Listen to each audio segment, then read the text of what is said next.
Mateo capítulo 24, verso 36. Voy a hablar del arrebatamiento de la iglesia.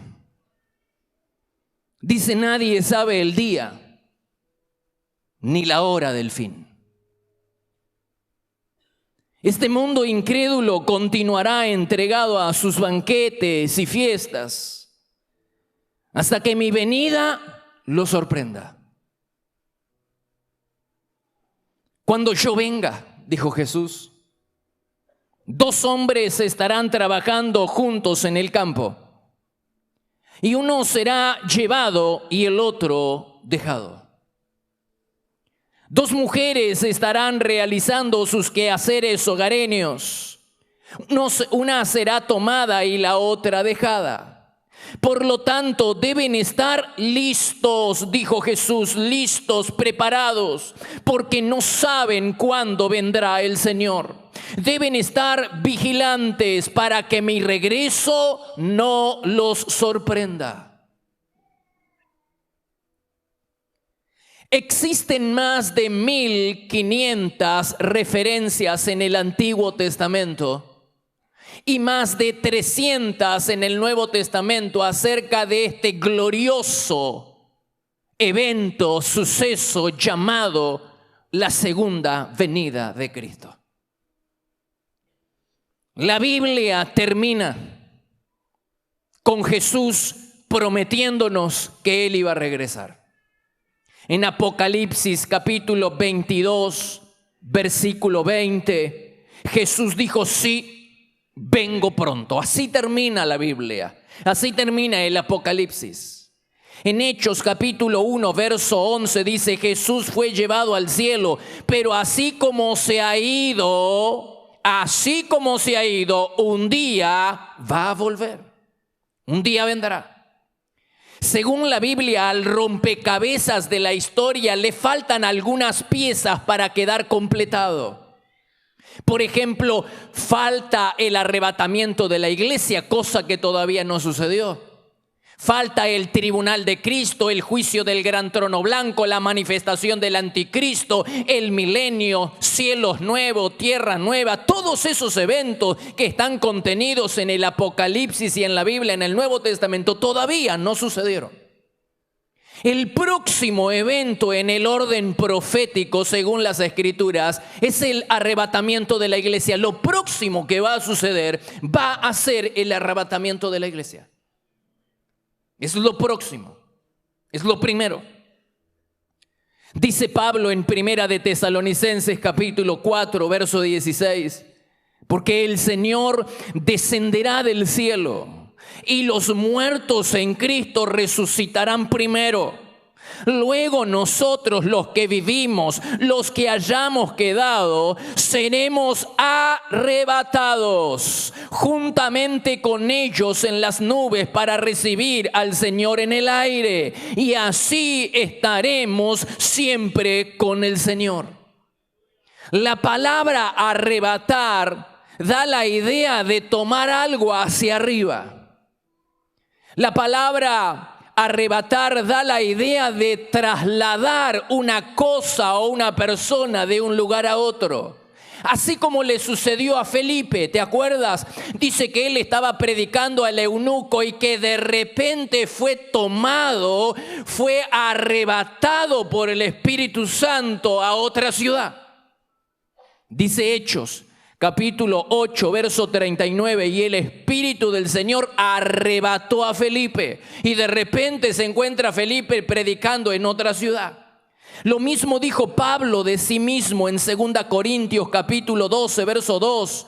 Dice: sé de un hombre en Cristo que hace 14 años, hablando acerca de él mismo, dice que fue arrebatado al tercer cielo. Entonces la palabra arrebatar da la idea de que Jesús de un momento para otro vendrá y de un zarpazo tomará la iglesia y se la llevará consigo.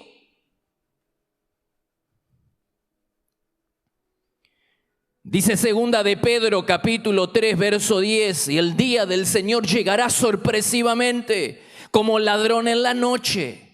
Por eso tenemos que estar preparados, listos, dijo el Señor, porque así como un ladrón llega en la noche y no te das cuenta, así va a venir el Señor y va de un zarpazo, va a llevar a su iglesia. Ahora, la idea de que personas piadosas sean arrebatadas al cielo no es desconocida en las Escrituras, ya pasó en el Antiguo Testamento. ¿Te acuerdas de Enoc? El suceso más importante de la vida de Enoc fue su desaparición milagrosa. Después de haber caminado con Dios más de 300 años, de haber caminado con Dios durante más de 300 años, dice que fue arrebatado al cielo. Hebreos, el autor de Hebreos, dice que fue un traspaso. Lo trasladaron, lo arrebataron. Dice Hebreos, capítulo 11, verso 5. Enoc fue trasladado sin ver la muerte y no fue hallado porque Dios lo trasladó. Algo parecido le pasó a Elías, que fue arrebatado sin ver la muerte. Es decir, que la idea del arrebatamiento, de que las personas de un momento para otro dejarán este mundo para ser trasladados al cielo, no es desconocida en las Escrituras, ya sucedió.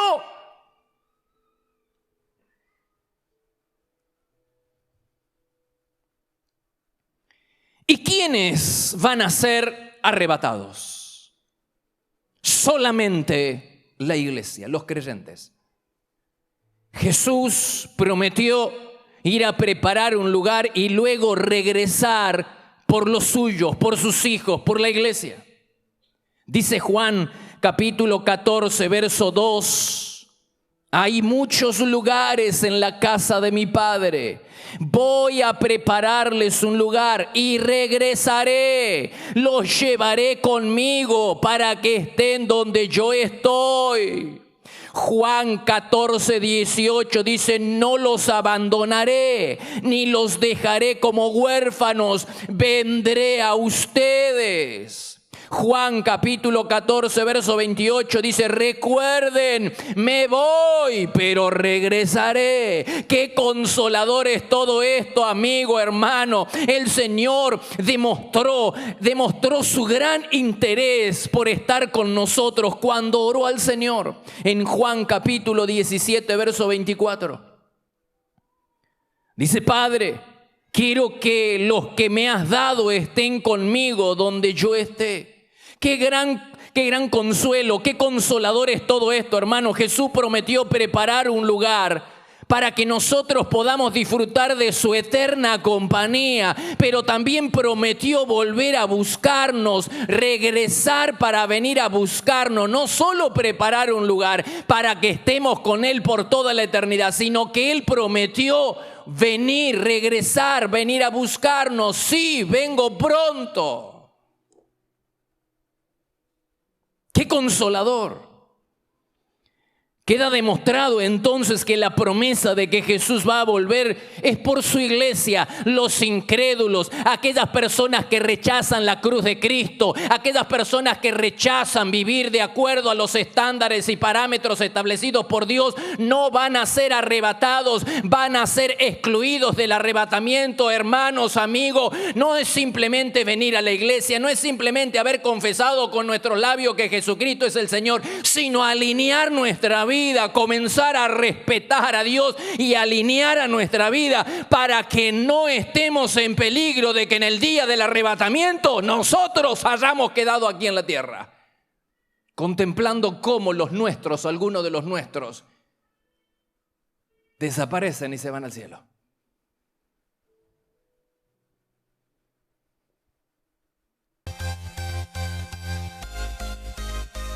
Te esperamos para adorar a Dios en cualquiera de nuestras reuniones, los martes a las 20:30 horas, los domingos por la mañana a las 9 y 11 horas y por la tarde a las 18 y 20 horas, para vivir un tiempo diferente donde el poder y la gloria de Dios se pueden disfrutar en libertad.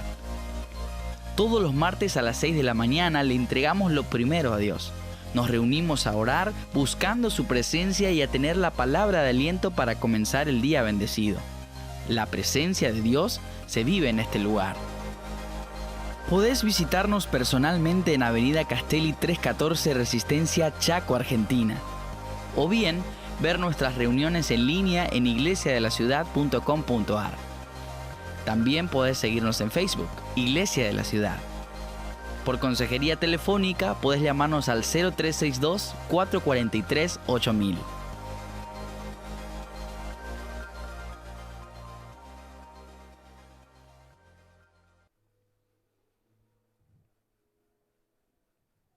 ¿Y qué ocurrirá en el arrebatamiento? Habrá una separación radical entre los creyentes y los que no lo son. Ese día se sabrá quiénes son verdaderamente los hijos de Dios y quiénes son aquellos que son una simulación barata, un fraude. Ese día quedará demostrado quiénes de verdad son hijos de Dios y quiénes son hijos del diablo. Ese día quedará demostrado quién es realmente un creyente y quién no lo es. Quién es simplemente una simulación. Habrá una separación. ¿Qué pasaría si en esta mañana yo trajera una mesa y pusiera unos trocitos de madera en esa mesa, sobre la mesa? Y pusiera unos trocitos de metal, de hierro y un imán. ¿Qué sucedería? Los pedacitos de madera quedarían inmóviles, pero el hierro, el imán, atraería al hierro. Y así va a suceder el día del arrebatamiento. El Señor aparecerá en las nubes y como un gran imán atraerá hacia sí mismo a aquellas personas que son sus hijos, que es su pueblo, que es su iglesia, aquellos que de verdad vivieron para honrarlo y respetarlo.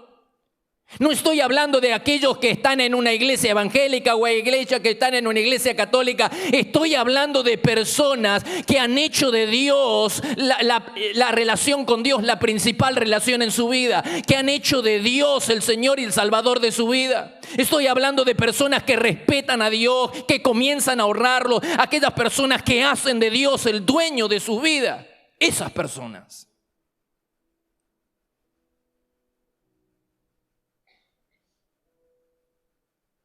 Porque cosas truchas hay hasta aún dentro de las iglesias. Truchada hay hasta entre los creyentes. La pregunta es, ¿somos truchos o somos de verdad hijos de Dios? ¿Estamos viviendo para honrar y respetar a Dios? ¿Estamos viviendo de acuerdo a lo que Dios nos estableció? ¿O simplemente vivimos de careta? Ese día habrá una separación y muchos quedarán asombrados. Pero si yo iba a la iglesia todos los domingos, sí, pero eso no alcanza. Eso, el Hijo de Dios demuestra que es Hijo de Dios viniendo a la iglesia. Pero el solo hecho de venir a la iglesia no me dice mucho, no le dice mucho al Señor acerca de mi corazón. En Juan capítulo 12, verso 32 dice: a todos atraeré a mí mismo. Él será como un imán que va a atraer a todas aquellas personas que son sus hijos. Por eso la gran pregunta, ¿eres un trocito de madera? ¿Vas a quedar inmóvil cuando Dios, ese poderoso imán llamado Jesucristo, se acerca a las nubes en el día del arrebatamiento? ¿Seremos un trocito de madera? ¿O realmente seremos arrebatados con Él cuando Él llegue?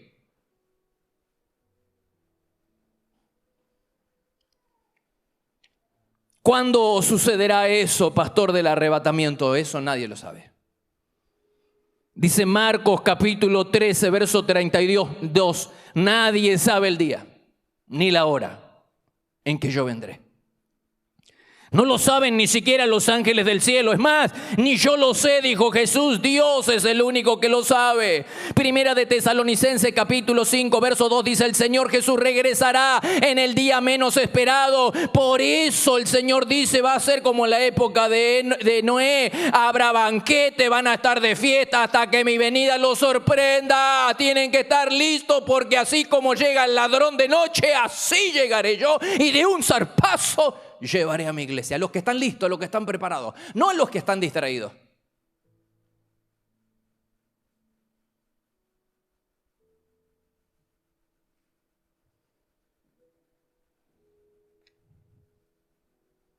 ¿Y qué hacemos entonces mientras llega el día del arrebatamiento? Pablo nos da la respuesta. Dice Tito, capítulo 2, verso 12. Dios quiere que nos apartemos de la impiedad y de los placeres pecaminosos, y que vivamos en este mundo una vida sobria, justa, piadosa, con la mirada puesta en el día en que se cumpla esta bendita promesa. Está hablando del arrebatamiento.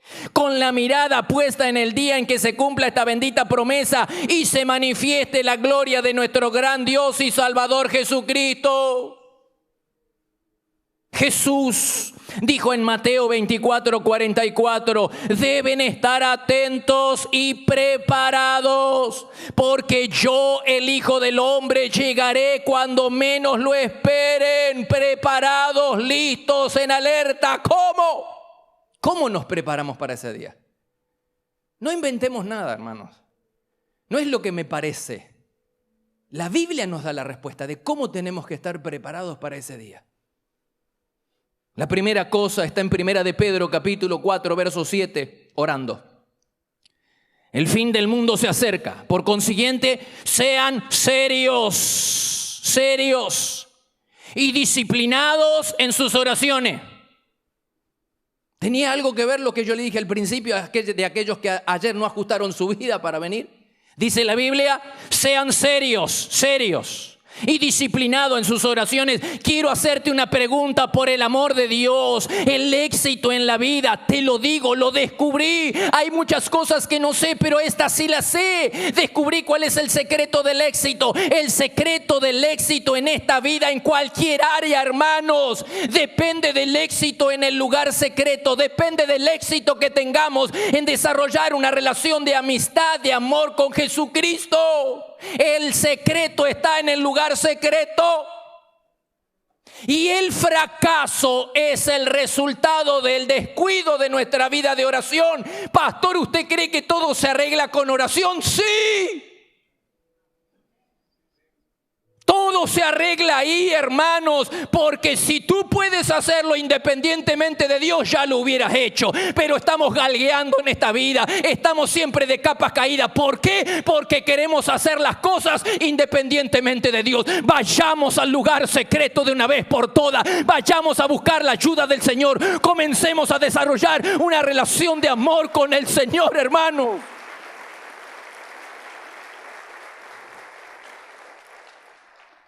El éxito en la vida deriva del éxito que tenga en tu relación con Dios. ¿Cómo está la carpa del encuentro? ¿Se vino abajo? ¿O está de pie todavía? Esa bendita carpa del encuentro donde Moisés se encontraba con Dios cara a cara todos los días. ¿Cómo está en tu casa? ¿Está derruida? ¿Está descuidada? ¿Está sucia? ¿Hace mucho que no la visitas? ¿Cómo está tu vida de oración? Pues el Señor dijo que tenemos que ser serios y disciplinados en nuestra oración. Esa es la manera en la que nos tenemos que preparar para el día del arrebatamiento. ¿Cómo está tu vida de oración?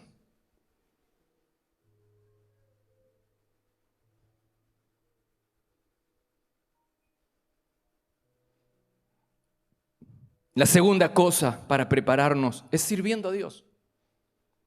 ¿De dónde saca todo eso? De la Biblia. No inventemos nada, hermanos.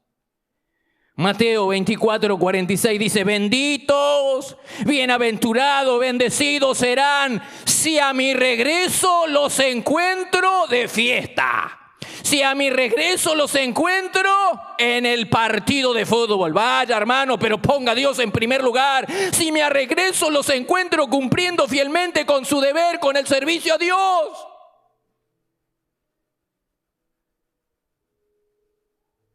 Hemos aceptado la mentira del diablo que da lo mismo servir a Dios como no servirlo.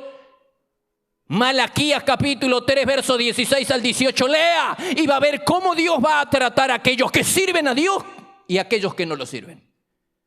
El Señor quiere, dice, benditos, bienaventurados serán cuando a mi regreso ustedes estén cumpliendo con el deber, estén sirviéndome. Pero estamos distraídos.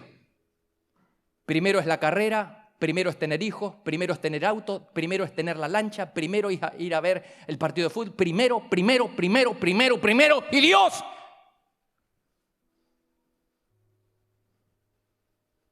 Más vale que empecemos a servirle al Señor, porque es una forma que tenemos de prepararnos para el día de su regreso. ¿Y si viene hoy? El regreso es inminente, nadie sabe el día. ¿Y si viene hoy, nos va a encontrar sirviendo a Dios y orando? No, nos va a encontrar sirviendo a quién sabe quién. No es juego de niño esto, ¿eh? Tenemos la eternidad en juego. Conozco el secreto para ser feliz. No lo digo yo, lo dijo Pablo. Conozco el secreto de estar feliz en todos los momentos y circunstancias, pasando hambre o estando satisfecho, teniendo mucho o teniendo poco. Puedo enfrentar cualquier situación, porque Cristo me ha dado el poder para hacerlo. Filipenses capítulo 4 versículos 12 y 13. El libro Felicidad y Prosperidad te revela los principios de Dios para prosperar y ser feliz en la familia, en los negocios y en la vida. Adquirí este y otros libros en nuestra página web www.placeresperfectos.com.ar. 3. Viviendo en santidad. Primera de Juan capítulo 3 versículo 2 dice: cuando Cristo regrese seremos como Él, y todo el que tenga esta esperanza de que Dios va a venir, de que Dios va a volver, se purifica a sí mismo, se santifica. Efesios capítulo 5 verso 26, Cristo murió para hacer que la iglesia fuera santa, la purificó para presentársela a sí mismo como una novia sin mancha, ni arruga, ni nada semejante. ¿Estás santificando tu vida día a día o estás siguiendo revolcándote en el pecado vez y otra vez? Vas a ser como el pedacito de madera, te vas a quedar acá, inmóvil cuando el Señor llegue.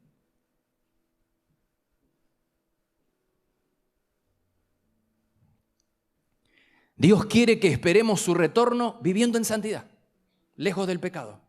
Hermanos, si yo pudiera hacerte entender lo grave que es el pecado.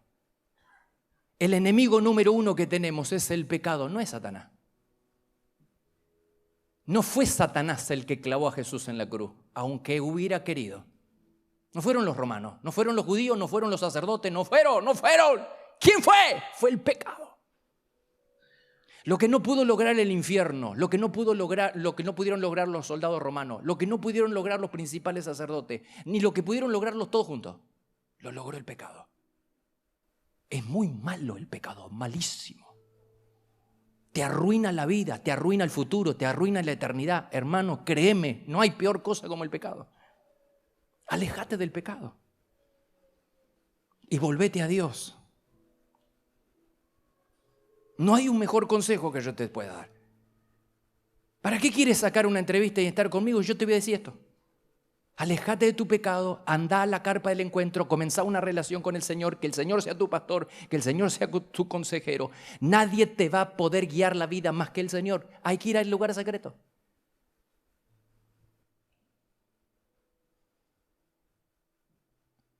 Jesús enseñó en la parábola de las vírgenes prudentes e insensatas que no todos los que se dicen ser creyentes en el día del arrebatamiento van a ser arrebatados. Algunos se van a quedar, como las viudas, como las vírgenes insensatas. ¿Y a quiénes se refería el Señor con esas vírgenes insensatas? Aquellas que se quedarán representan a aquellas personas que no tienen una vida escondida con Dios, que exteriormente tienen una reputación de santidad, exteriormente tienen el ropaje de cristianos, pero en lo oculto viven en pecado, haciendo lo que saben que a Dios no le agrada. Exteriormente, wow, el pastor, mira qué santidad que tiene. Pero anda a verlo en la semana. Anda a mirarlo en su recámara, lo que hace con su esposa o con lo que no es su esposa. Váyanlo ahí a ver.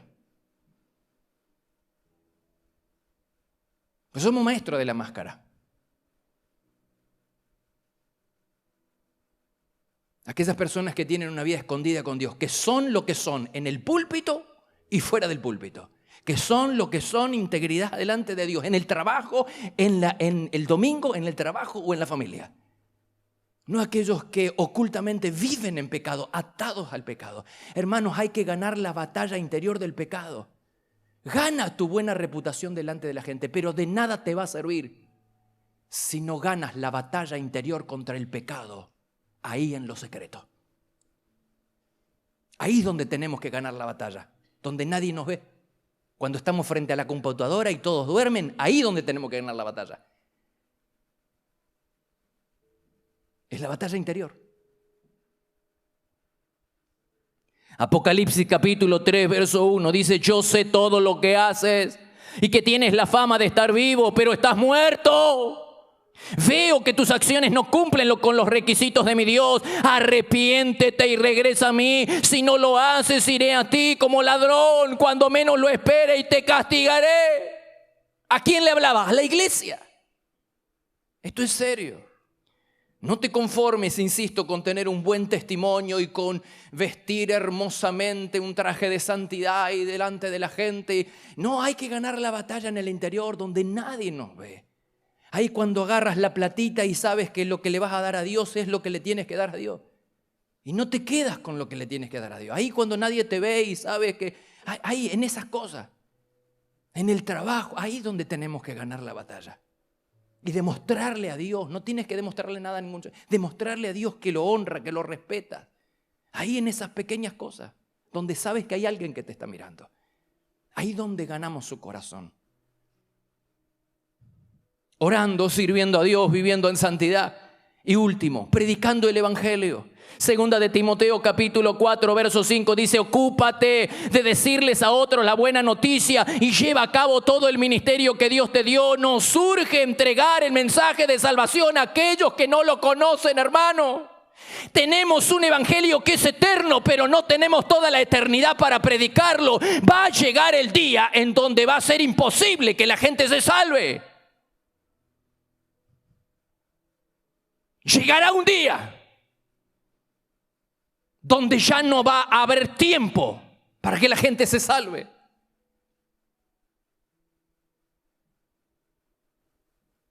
El tiempo se acorta y nos surge predicar el evangelio. Más vale que utilices tus redes sociales en vez de para tanta pavada que ponemos ahí en las redes sociales. Empecemos a utilizar. Dios te ha confiado. ¿Cuántos seguidores tienes? 10, 15. ¿Cuántos son tus amigos? 15. Yo tengo 1000. Tengo miles. ¿Y qué haces con esas personas que Dios te confió? Y le muestro mi foto cuando estoy allá. No, hermanito. Olvidémonos de la foto y de los videos. Sacate foto, mandá una, está bien. Pero de los 7 días de la semana estás mandando foto y video y nunca mandás algo de tu iglesia. ¿Compartís las cosas de tu iglesia? ¿Compartís las cosas del Señor? Es la oportunidad que tenés. Yo no lo hago. Si me decís que estás predicando a todos tus compañeros de trabajo y que le estás predicando a todos en tu barrio y que le estás predicando a todos en tu familia, vaya y pase. Pero Dios nos da una herramienta que son las redes sociales para comunicar el evangelio. Para hacerle saber a la gente que hay esperanza en Cristo. No en el cambio de gobierno, sino en Cristo hay esperanza. Más vale que empieces a aprovechar lo que Dios pone en tus manos para predicar el evangelio. ¿Estamos ocupados y preocupándonos, preparándonos para el día de la venida del Señor? No.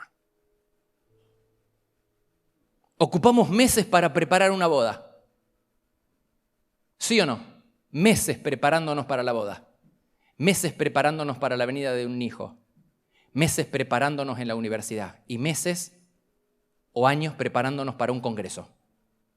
O meses o semanas preparándonos para dar una conferencia. ¿Pones el mismo empeño para prepararte para la segunda venida? No.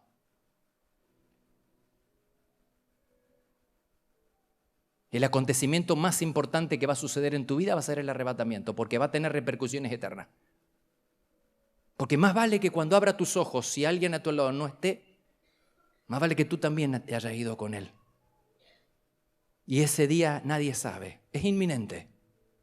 Nadie sabe. El Señor vendrá y de un zarpazo, como vimos en la película ayer, en un momento para otro. Hay quienes se quedan y hay quienes se van. Por eso es lo que no me preocupa cuando un niño muere.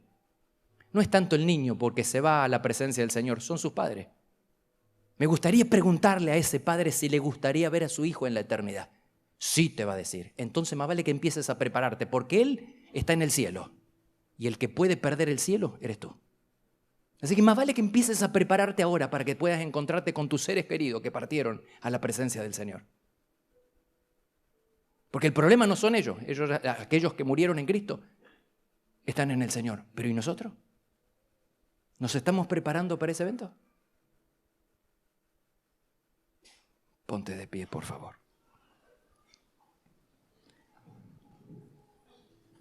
Y cierra tus ojos. Nadie se distrae, todo el mundo reflexiona en la palabra que el Señor nos acaba de dar. Mi pregunta es, ¿vamos a ser serios y disciplinados en las oraciones, en el servicio, en la santidad, en la evangelización? Benditos serán si a mi regreso los encuentro cumpliendo fielmente con su deber, sirviendo en santidad, en oración, buscando, esperando, expectantes ante la venida del Señor. Así que, si la palabra nos golpeó, es porque la palabra nos va a bendecir. Si la palabra nos resbala, entonces la palabra no te va a bendecir. Pero reaccionemos, iglesia, reaccionemos, hermanos, reaccionemos. Y comencemos a prepararnos para ese glorioso día cuando el Señor regrese. Y el primer paso es una oración. No lo es todo, pero comienza ahí. Comienza con confesar con nuestra boca que Jesucristo es el Señor. Comienza con abrir nuestro corazón y decirle: Señor, yo quiero prepararme para ese día. Señor, abro mi corazón y te recibo como Dios, como el Señor, el Salvador de mi vida. Te entrego mis pecados, me arrepiento de todos ellos. Ahí comienza todo. ¿Lo quieres hacer? ¿Te animas? Nadie te obliga, nadie te empuja, piénsalo detenidamente, piensa en la palabra del Señor, piensa en la abrumadora cantidad de versículos bíblicos que se han leído. Piensa, medita, que el Espíritu Santo te ayude a meditar en las cosas que son eternas y a decidir cuál va a ser tu destino. Y si tienes la decisión de decir sí, respondo positivamente al llamado, entonces yo te voy a ayudar. Haz conmigo esta oración: Señor Jesús, abro mi corazón y te recibo como el Señor y Salvador de mi vida. Entiendo que hay un futuro glorioso que me espera en el cielo si alineo mi vida contigo. Así que en esta mañana dile al Señor: quiero alinear mi vida. Entrego mis pecados. Te pido perdón por haberte ofendido, por haber sido displicente, poco serio en las cosas espirituales. Pero hoy cambia mi vida. Abro mi corazón. Diga, recibo el Espíritu Santo, recibo el perdón de mis pecados, recibo la gracia y el amor de Dios, recibo vida eterna. Te hago el Señor, diga conmigo, te hago el Señor y Salvador de mi vida. Y ayúdame a vivir, a nunca más volverme atrás. Y a vivir de acuerdo a tus parámetros, a tus mandamientos, a tus principios, Señor. En el nombre de Jesús.